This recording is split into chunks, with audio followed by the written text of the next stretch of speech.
ألهاكم التكاثر حتى زرتم المقابر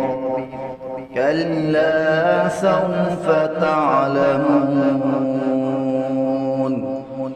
ثم كلا سوف تعلمون كلا لو تعلمون علم اليقين لترون الجحيم ثم لترونها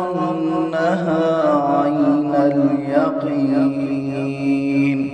ثم